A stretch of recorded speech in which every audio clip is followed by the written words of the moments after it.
and a second. All in favor? Unanimous. At this time, we will have, I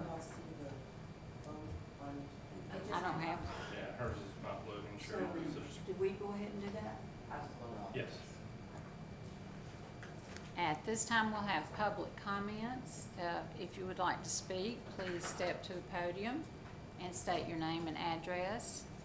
And you have 5 minutes to speak if you'd like.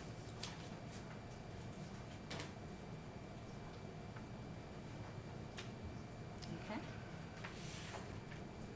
No one wishes to speak. We'll move right along to the approval of the minutes for January the 26th, 2023, which is a budget retreat minutes. Approval of February the 10th, 2023, also budget retreat minutes, and the approval of the minutes for 6/13/23. Need a motion to approve. Second. Okay. Motion and a second. All in favor? Okay. All in favor? Unanimous? Okay. We're preoccupied. We're sorry. This thing's not, oh, okay. Okay. Well, mine's kind of stuck, but anyway, okay. Okay, now it's moving. Next, we have a special presentation for the swearing in of ceremony for Police Officer Luke Murphy. Carl?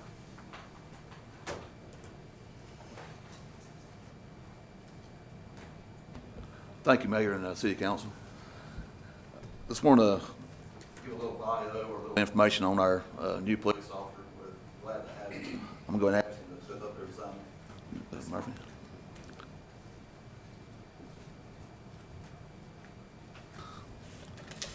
This is Luke Murphy. Officer Murphy is the youngest son of Kevin Murphy and Lisa Julian. Officer Murphy grew up in the Stanley area of Gaston County. He attended and graduated from East Gaston High School June of 2017. Officer Murphy loves outdoor hobbies, hunting, fishing, farming, and that stuff activities. He is engaged to his fiancee, Kendall Felton of Mount Holly. Officer Murphy has worked as a detention officer and sheriff's deputy for the Gaston County Sheriff's Office since 2020, August 2020, until we hired him in our agency. During his time at the Sheriff's Office, he graduated from a BLET program at Gaston College. He also attended several other training classes in schools. At the Sheriff's Office, he was promoted to corporal and was at that status when he was hired at our agency. During his time with the Sheriff's Office, he also was recognized with a commendation for performing CPR on the inmate, actually saving the inmate's life. We have hired Officer Murphy and would like to formally administer the oath of office and have a badge pinning ceremony for him. This is very special to a new police officer, and we're trying to start that tradition here. So I'm going to ask Miss Ramsey and also your dad and mom, Sergeant Murphy, and his mom. You want your fiance up here also? She's welcome to come here. You want a penny?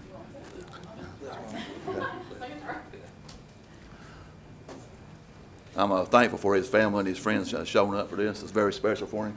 So. Thank you for having me. You do that first.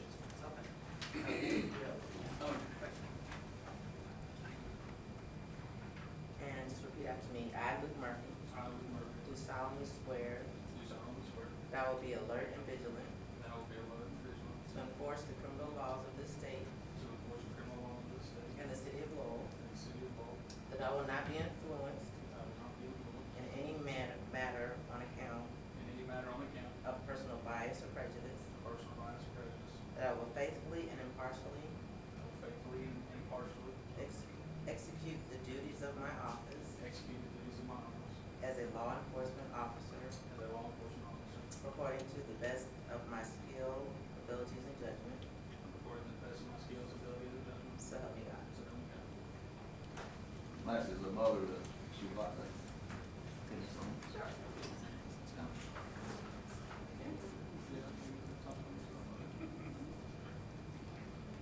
He comes from a law enforcement and a healthcare family. So, and, well, congratulations. Thank you.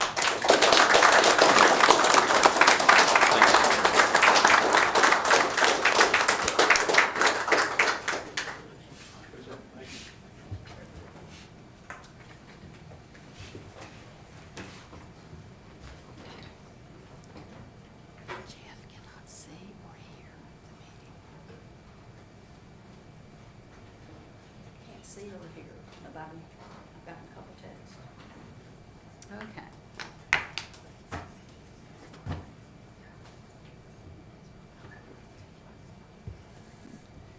Okay, next we'll do the consent agenda. You have in your, and we'll get a motion to approve these. Make a motion to approve the consent agenda. Second. Have a motion and a second. All in favor? Unanimous? Want me which way to do it? Okay. I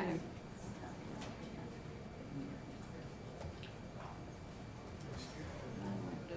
I won't do Cheryl's your red button on there. Okay. Okay. Well, it's unanimous, so. Next is unfinished business. Have the public hearing, Laurel Development Ordinance Text Amendment. If I could please have a motion, to go into public hearing. Motion to go to public hearing. Second. Motion is second, all in favor? Unanimous? Okay. Thank you, Mayor. I'm going to turn it over. Thank you, Mayor. I'm going to turn it over to Joe Gates, our Plan Director.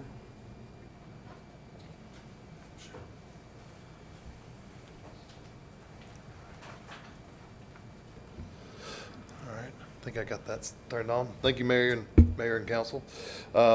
Yes, tonight we are here for a public hearing to discuss a text amendment to the Land Development Ordinance. This is text amendment ZTA 23-04, and it is a request to reduce the corner lot side street setback in the industrial district.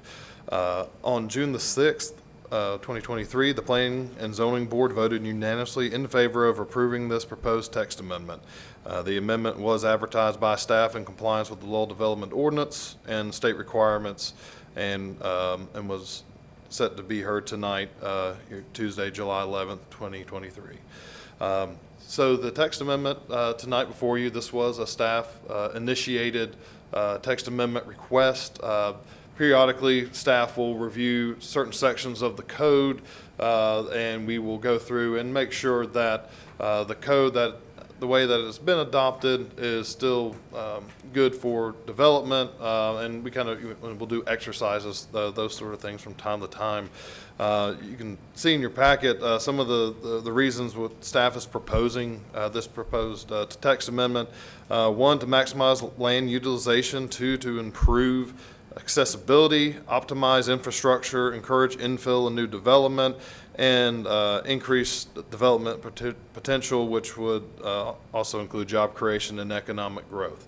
So what are we talking about here tonight? So specifically, we're going to be looking at Article 8, Section 8.4-10, and then that subsection E, where we were looking at the general standards and specifications. So staff is requesting that City Council amend the LDO to reduce the corner lot side street setback from its current setback of 80 feet and reduce that to 40 feet. In your packet, it's labeled as attachment B. You will see some code references in there that we have provided. The 40-foot number came into play because that is in line with our buffers for the industrial district areas. So in your packet, if you are looking at, again, attachment B in your packet, which is going to be roughly page 34, 35 out of 95, should get you into that area. And you can see that in industrial districts, so whenever the development district is industrial and whenever it is adjacent to all other districts, a type A buffer is required. The average width of a type A buffer is 40 feet. So using that logic and also kind of looking back at some of our other codes and setbacks, staff felt that reducing the setback to be equivalent to the buffer for that area would be congruent, and then basically give the anybody looking to develop in our industrial areas, it would just set up the property a little bit better to really be able to utilize everything instead of being kind of pushed to one side. Because right now, the way it would be, there would be 40 feet off of the front, and if you had a side corner street, you'd also have to be 80 feet tucked in this way. Staff felt that that was a little much, also looking at the types of lots and the things that we have primarily in our industrial zoning districts, it would do a lot of restriction in how you could utilize the property, and it seemed that it was double the buffer distance. So again, just to want to be in line and be consistent with the rest of the ordinance, staff is proposing the reduction to 40 feet, and I'll be happy to answer any questions you may have on this proposed amendment.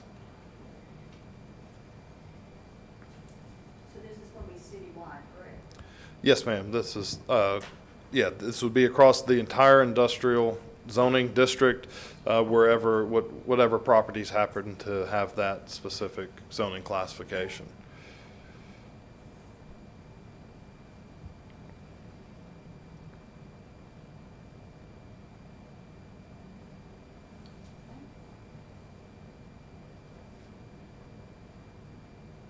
Any other questions and comment from council? Okay, does anyone out here have questions, comments? Thank you. Joe.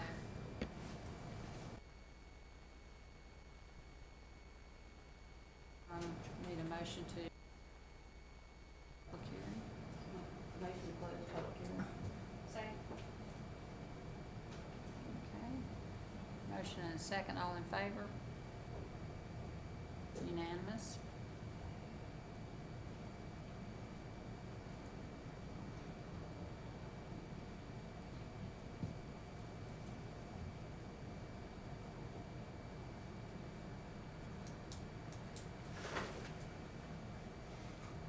Okay, now I need a motion.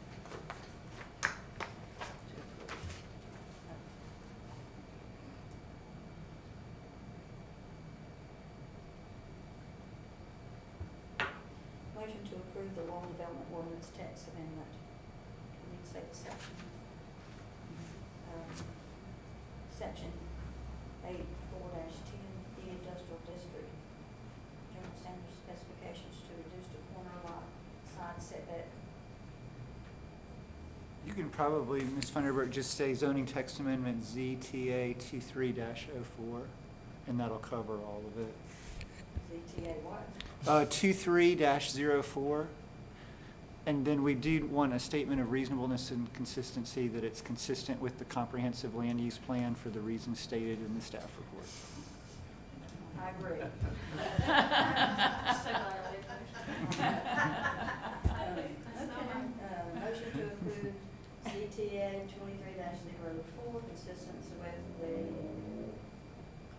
Comprehensive land use plan. Thank you. Very good. Appreciate that.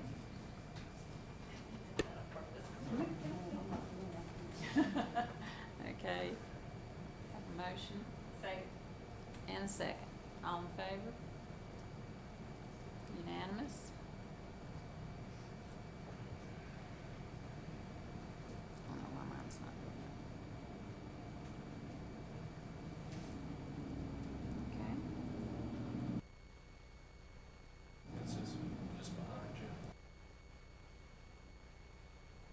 Travis is on here for some reason.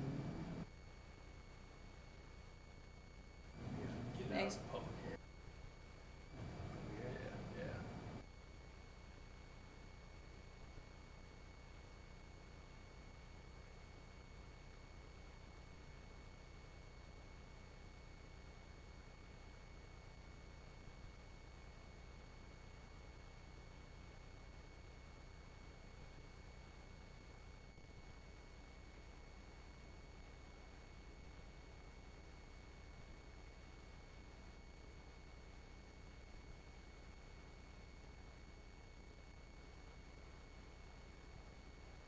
Thank you, Mayor. We had our city engineer, Labella Engineering, assist with the compilation of erosion sedimentation control bid North Main Street, Crompton and Knowles, Yorkshire, America's Chemical Plant. This construction is needed to begin the demolition on the property, so this is the installation of silt fencing and quite a bit more than that. When you have a property this size and the building's getting removed, there's a lot of mitigation that we have to perform by hiring a contractor to make sure that we're not getting sedimentation and erosion into the South Fork River and off-site. We had originally tried, we didn't have enough qualified bidders. Receive from Trifecta Services, who was also doing the debt of $406,567.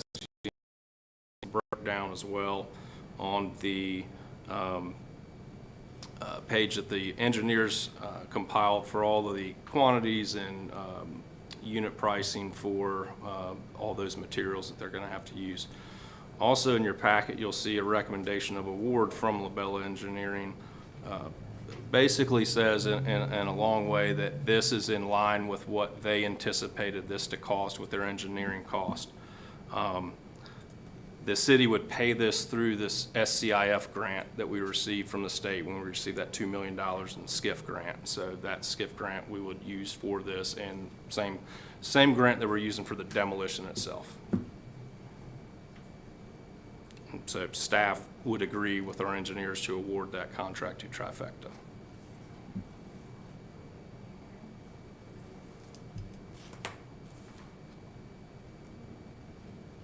Any other questions, comments?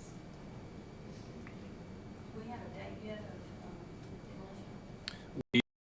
You sign the contract, they have revision from John and I. I think they were pretty minor edits on our end, so I'm really looking to get that signed this week, maybe next week. But So then how long will it take to? we're going to have a meeting with them and the state to kind of get that together and sort of like a flow chart of date and timeline. And as soon as we get that, I'll circulate it to the council. But I'm hopeful. You know, I just turned in an update to the SCIF grant through Lisa, our finance director, and I listed September 1 as a start date for demolition. Madam Mayor, if I'm in order, I'd like to make a motion. I'd like to make a motion that we bid this award to Trifecta Engineering Company for the erosion sedimentation control contractor at 1602 North Main Street for demolition project. Second. We have a motion and a second. All in favor? Unanimous?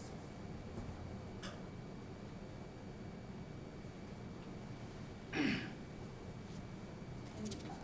while we're talking about that a little bit, do we have a name yet? When will we name that? Yeah. I know we call it Riverfront Park, that's not bad, but I didn't know when and. As there's a placeholder, we can certainly schedule some sort of like work sessions on that and pull a consultant in maybe if we need to. What's the council's pleasure on that? Do you want to bring in somebody to assist us with that? Would you like to, I don't know, put a survey out? I think it'd be great for our citizens to get involved Sure. a little bit. Okay. And not spend any more money. Yeah. We can do that. Have a competition, or like I said, circulate, let people submit names, and then So our Lead for North Carolina Fellow starts in August, and that's a project that we could get her started with, Imaya. Okay. All right.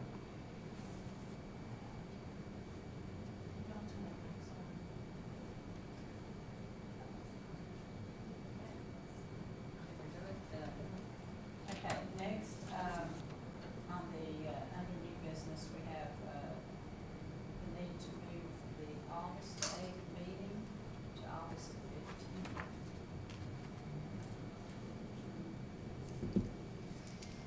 You just need a motion.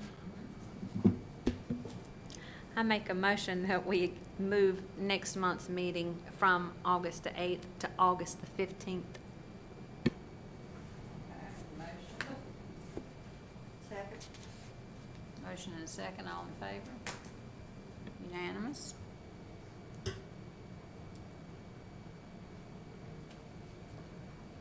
Oh, it did at that time. It's okay.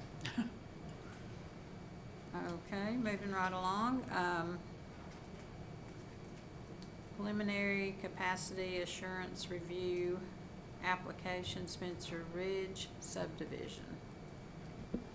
Thank you, Mayor. This is another preliminary capacity assurance review application we received from the Spencer Ridge subdivision. I'm going to let Joe cover this, and he can kind of just go through the highlights of his memo in your packet.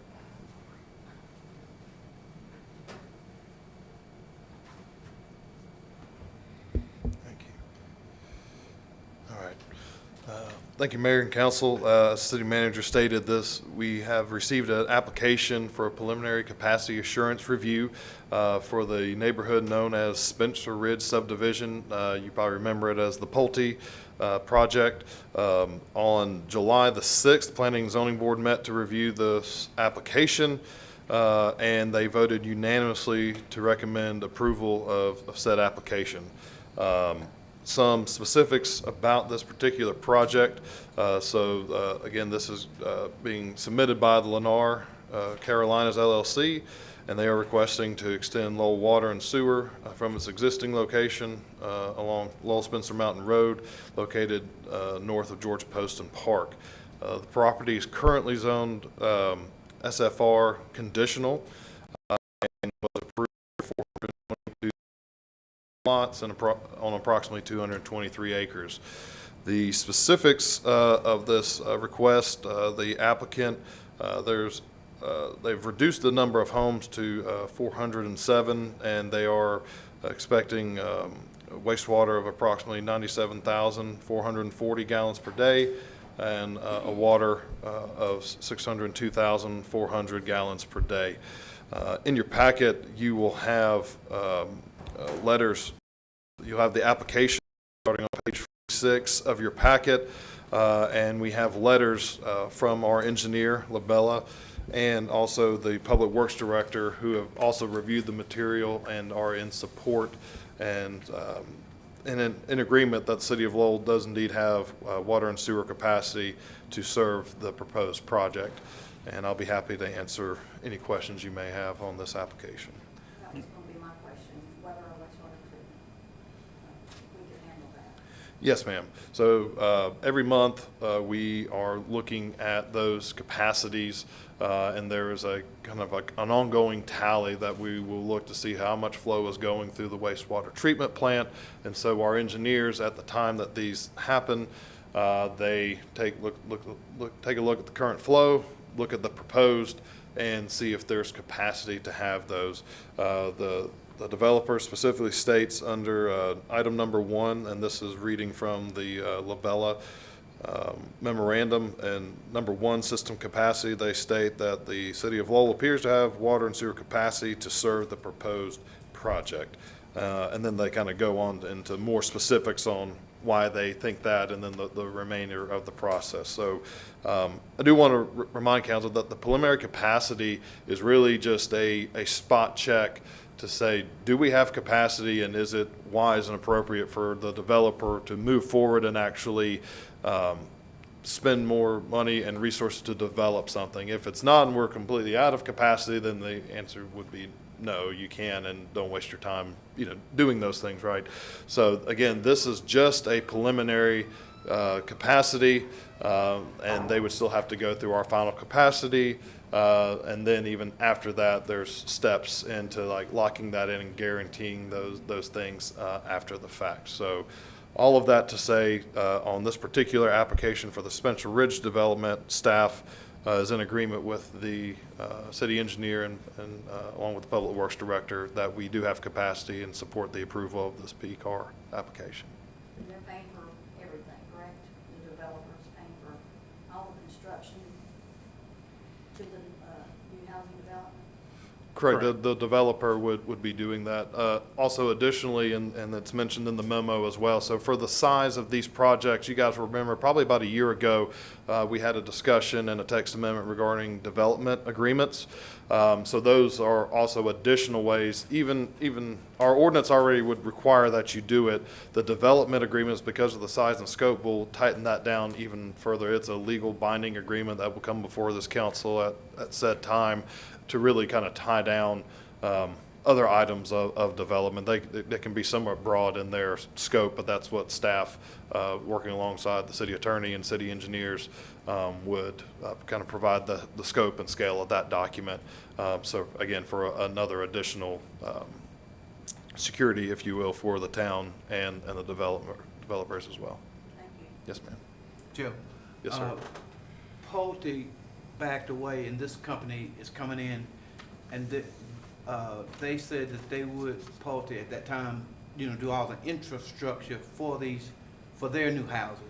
And will this company do the same thing for the 407 houses that you're talking about? Correct. Any developer coming in is going to essentially, they're paying their way to develop. So yeah, if they're going to build a street and they're going to put 30 or 40 houses on said street, they have to extend water and sewer although they have to build the roads, the street trees, everything that goes along with development, the developer is responsible for. Also with this project, they basically inherited the conditional rezoning that you took care of about probably a little bit less than a year ago. And so all of those conditions still apply. All of the architectural things, all of the stormwater things, all of those items are still transferred over. Just because the ownership changed, the regulations did not. So long-winded answer to say, yes, sir. Yes, all of those things the developer will be responsible for. Thank you. Yes, sir. Mayor, just to clarify, Joe, the water GPD is 162,400. Is that right? We'll go back to that page.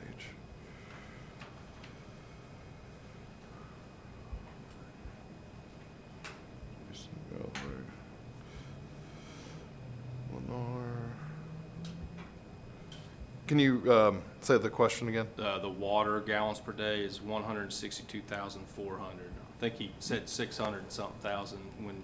Oh, I'm sorry. Maybe Yes, that's you're what you're I- correct. 162,400. Gotcha. That would be on page 47 of your packet. In the upper right-hand corner, they break out the gallons per day for those lots.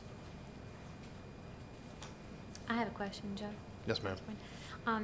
Maybe I'm getting too far off the path, but I'm just curious, when we're putting in that development coming, and there's other developments that are looking to come as well, how far away are we from, with the water and sewer as far as until we actually would get into a problematic area?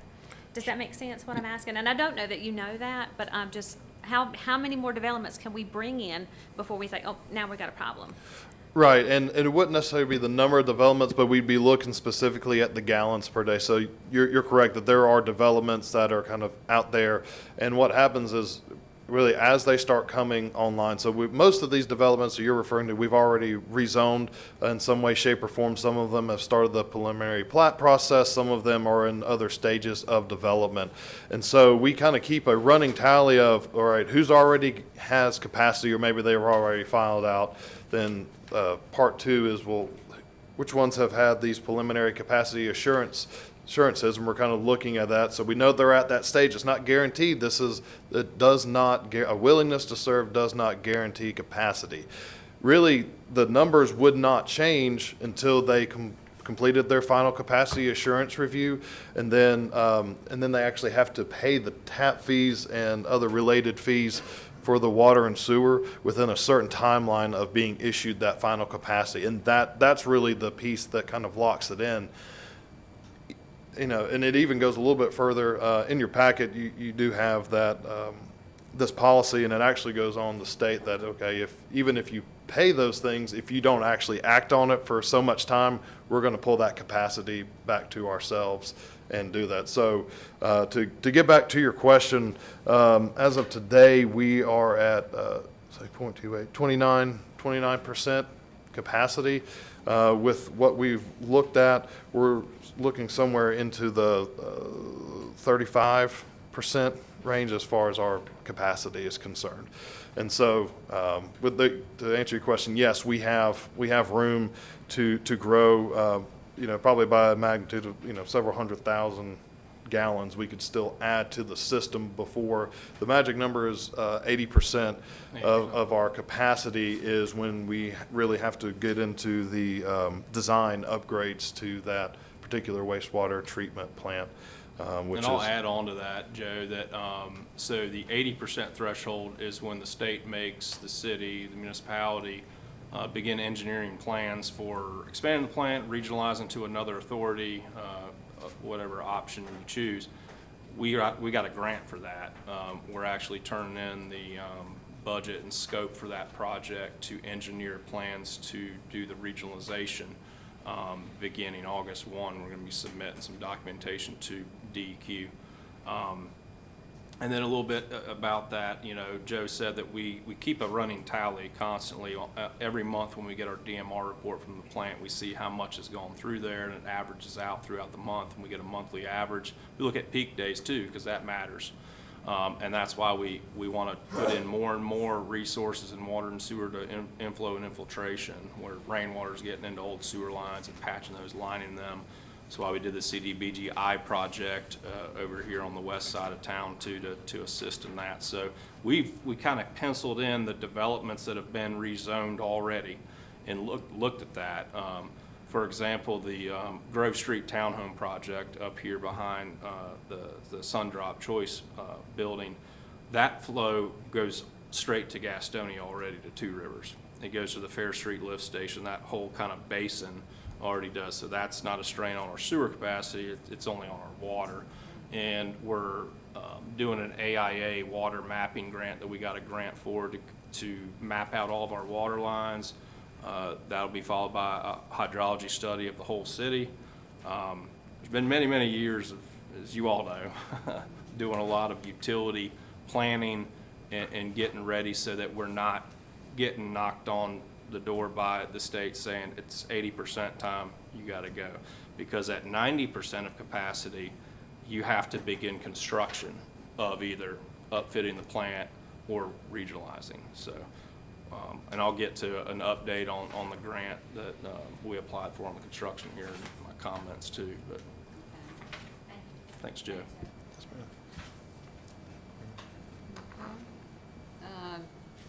Any more questions or comments? So we do need a motion to recommend approval of the application. I just have a question. Is there going to be a whole lot to add to this? No, just a straight motion. She's dipping her toe in the water. She ain't jumping in yet. I make a motion that we accept the Spencer Ridge subdivision PCAR application. Okay, Second. motion and a second. All in favor? Unanimous?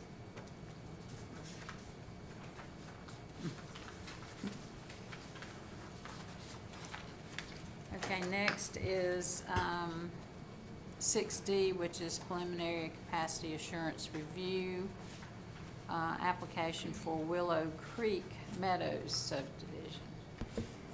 Yeah, stay right there, Joe. This is same situation what we have here. It's a different subdivision, the one I just referenced behind Choice, termed Willow Creek Meadows subdivision. And Joe can go over the capacities, but as you see on your agenda, it's water 71,600 GPD, that's gallons per day, and estimated sewer 32,220.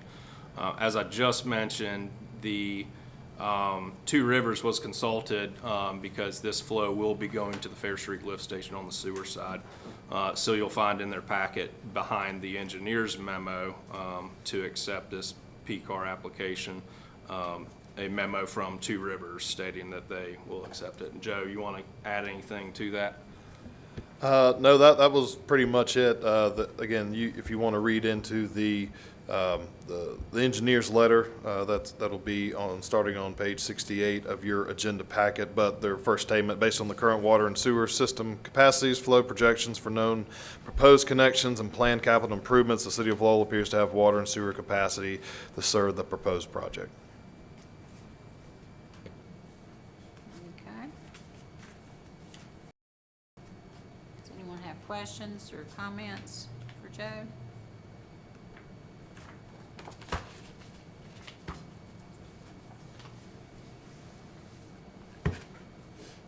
Okay. Then I just need a motion for the, I can't, because I don't have it on my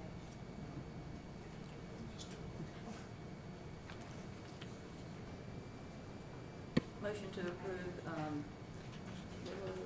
Willow Creek Meadows. Willow Creek Meadows subdivision,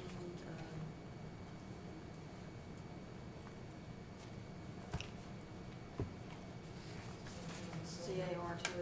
Is that correct? Yep. Mhm. That works. You got it.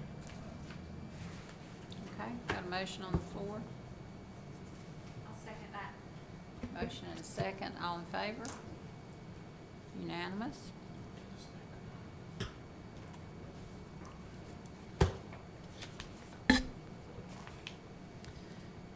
Okay, next is selection 6E, which is selection of on-call engineers and architects.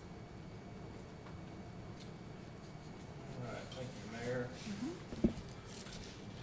The, pull that, get to that page, in one moment.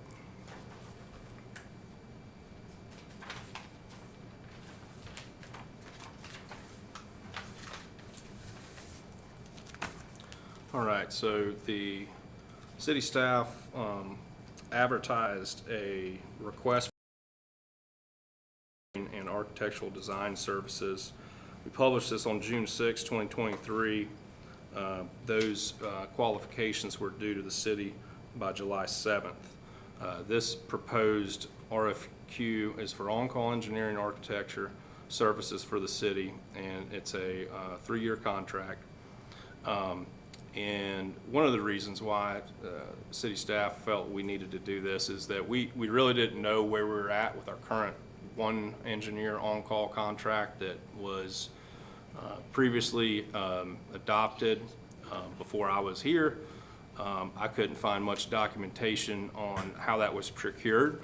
And when we're hiring architects or engineers for projects that are funded by federal or state grants, we need to make sure that it was procured correctly. So we did that. We advertised in the Gazette, we advertised on the Hub website and several other websites, our website. On June 28th, we published an addendum number 1 on our website answering any questions that I received from interested consulting firms on this. And I laid on your desk, because this is kind of hot off the press here, a scoring matrix. And what you see here, the ones highlighted, is per the legend down at the bottom, is the engineering firms recommended for approval are in yellow.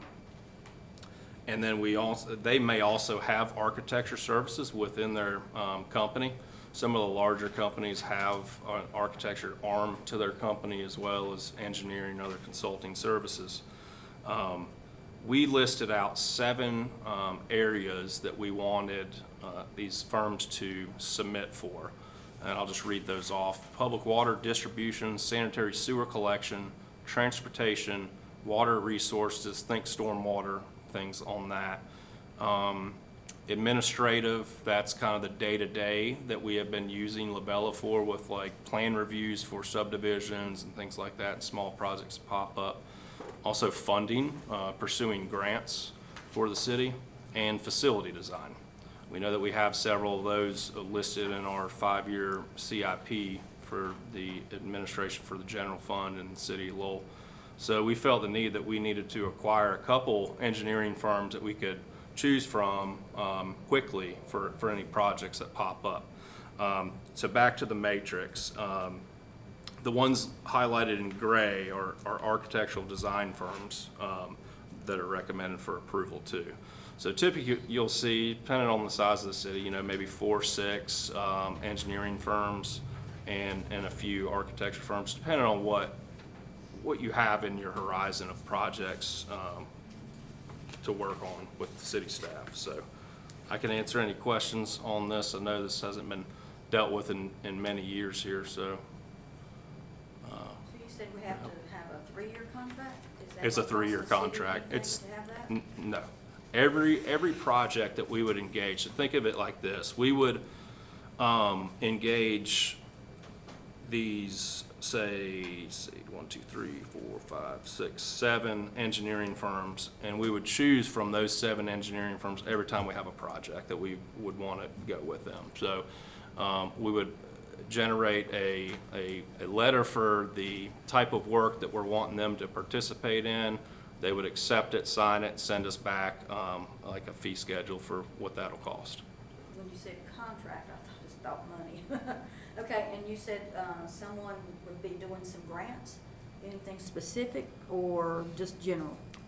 We've applied for the $400,000 sewer grant, which we did receive, and then also the construction, which it looks like they are going to work with us on that on a revolving loan that I'll kind of touch on in my comments, my manager comments. But so yeah, there's no fiscal impact until you select them for a project. Okay. They're just there ready to work with us. With regard to Labella, Withers, Ravenel, and McGill, all of them scored the same. How would you go about choosing if all of them scored 100 total? Yeah, so what we're recommending is that we pick up everybody in yellow and gray. Okay. Yes. Okay. And yeah, there's those 6 metrics that were listed in the RFQ as to how we score. And 4 of us, staff, and the attorney kind of briefly looked at the final tally of it. Have been working on that for about 2 days. So your architecture firm will be Creech, Gensler, and C Design. Yes, and Labella has an architectural services, so we would ask them. So again, it'll be on a case-by-case basis with the project. We'll look at what have they done similar to the project that we're working on, and then we'll engage with those companies. Any other questions or comments? So just to be clear, we're gonna sign a 3-year contract with everybody in yellow, Yes. and then when we need something done. Yellow and gray. Yellow or gray, okay, Yeah. as far as I can do. So when we need something done, we'll go back and see which one of them have more expertise or whatever, have done more of that, or, For what we have coming and what we may have coming, some things we might not know, right? We might pursue a federal grant that we're not thinking of today. and if we choose, I mean, they're under there for 3 years, and there's no repercussions or anything if we just go, well, you know what, we decided for some reason something happens, we just don't want you anymore, we're gonna drop you from that 3 years. Sure. There's no repercussions, or there are? No, there's not. Okay. You know, some are other cities. We did a lot of reference checking while we were going through their 4 references they were required to list, and you know, some they might only fund a project $5,000 over the course of a year, 2, 3 years even. Some 0, some different. It just depends on the need. Yep.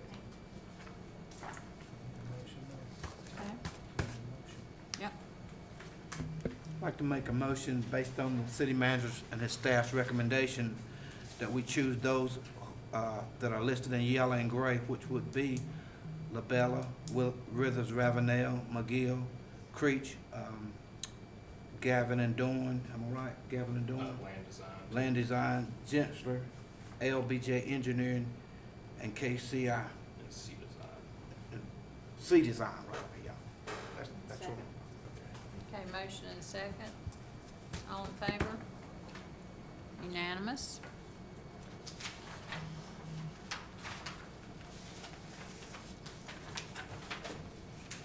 I don't see it.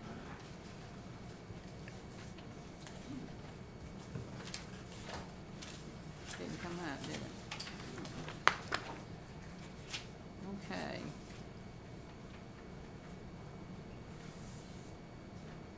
Next are reports. Oh, here we go.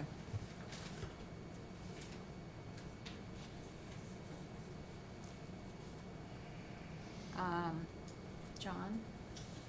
I do not have anything tonight, Mayor. Okay, thank you. Scott? Thank you, Mayor. I'm just gonna mention the demolition contract update. I kinda already did, that we're looking to hopefully sign a contract this week, maybe next week, and be moving out there as soon as possible, hopefully no later than September 1. I wanted to update on the banking. Lisa's been working hard to get that transition over to First Horizon. We've got some accounts already open, working on a few more. It's kind of a long, arduous process, and she's working on that. We did have a meeting with them and their leadership team and feel really good about the move for the city. Want to update on the sewer spill that we had on one of our aerial sewer lines adjacent to the South Fork River. Happened actually while I was at a conference. Get a call from Thomas. It's never good to get a call from your public works director at night. But they jumped on it and they grabbed their consultants, or excuse me, subcontractors to come help with that repair. Immediately went into action.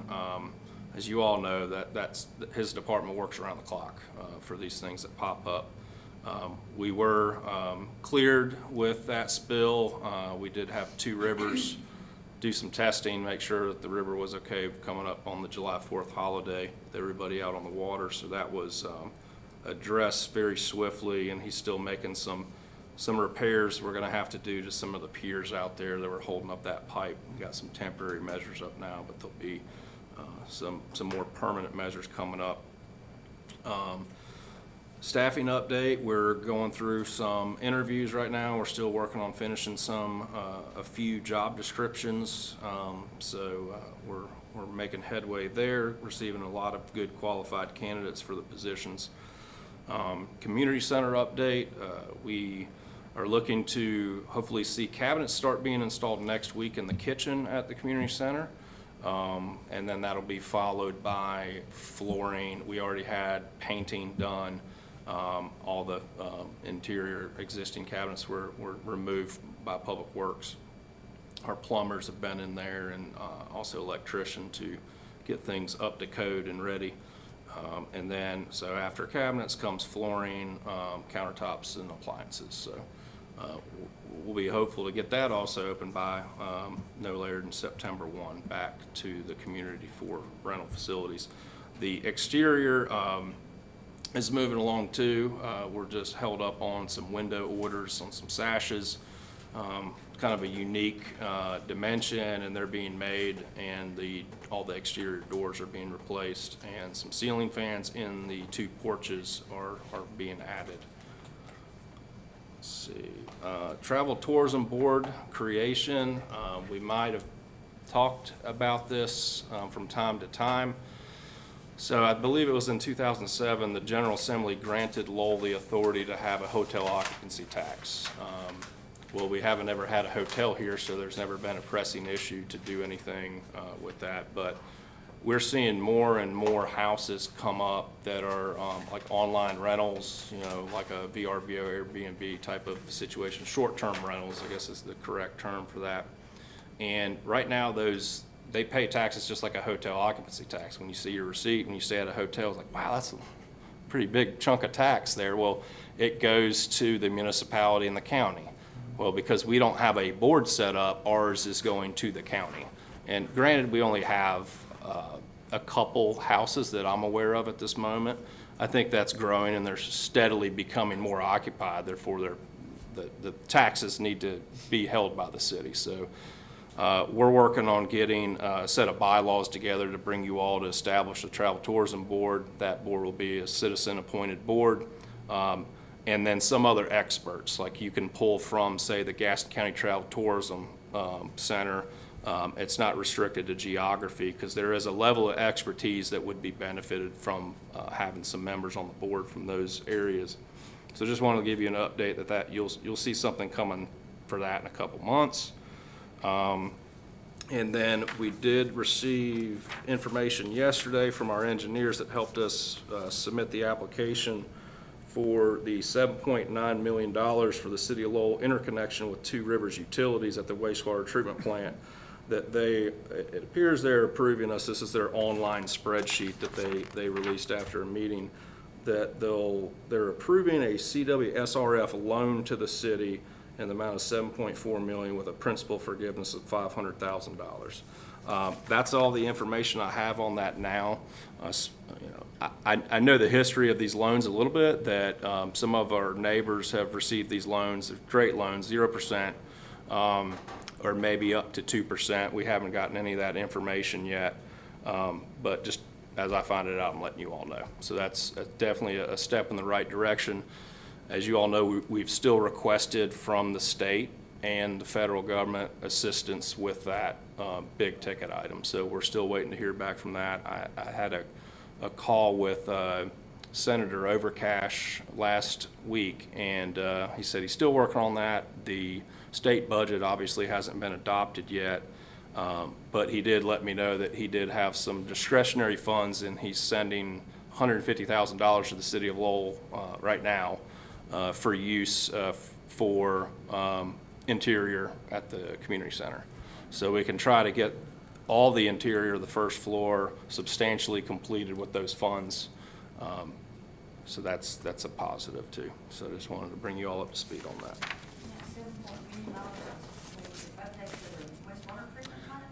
Not updates, but the conversion of tearing it down essentially and turning it into a main lift that goes to the Two Rivers Station in McAdenville that we applied for.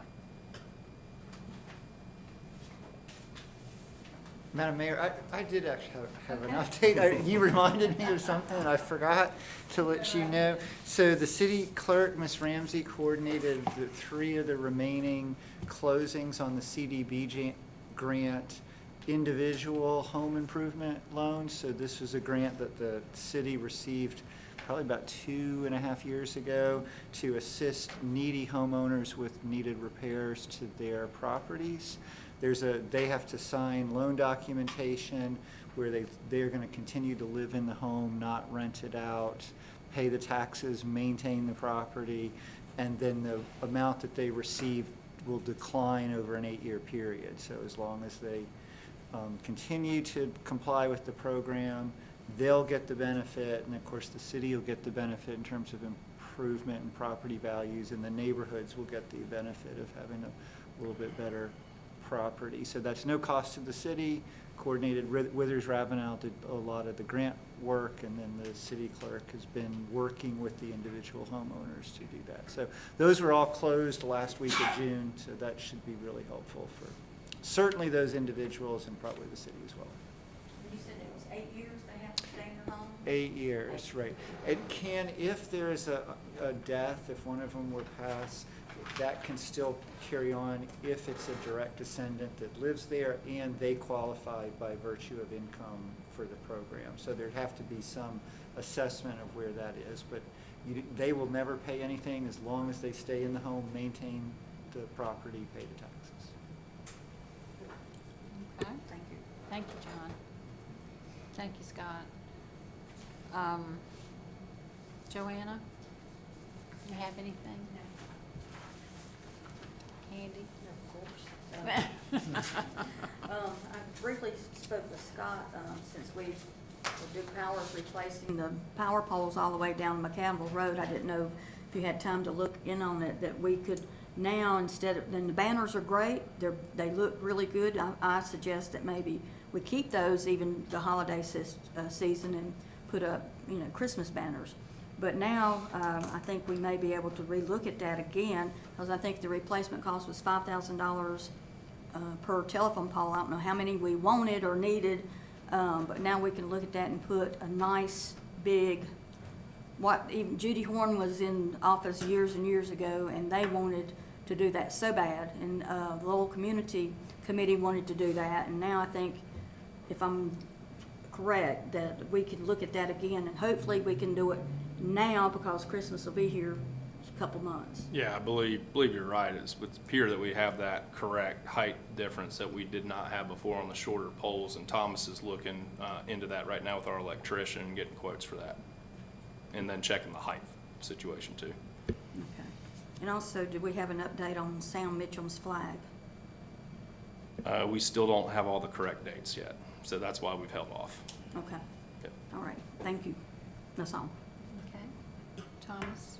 Yeah, I just want to thank the mayor and this present council, along with Ken Irvin and Shane Robinson, for working toward, along with the city manager and his staff, of getting that old Crompton Nose building demolished. And we knew it took a long time. It's still taking a while, but sometimes life is not a sprint, but a marathon.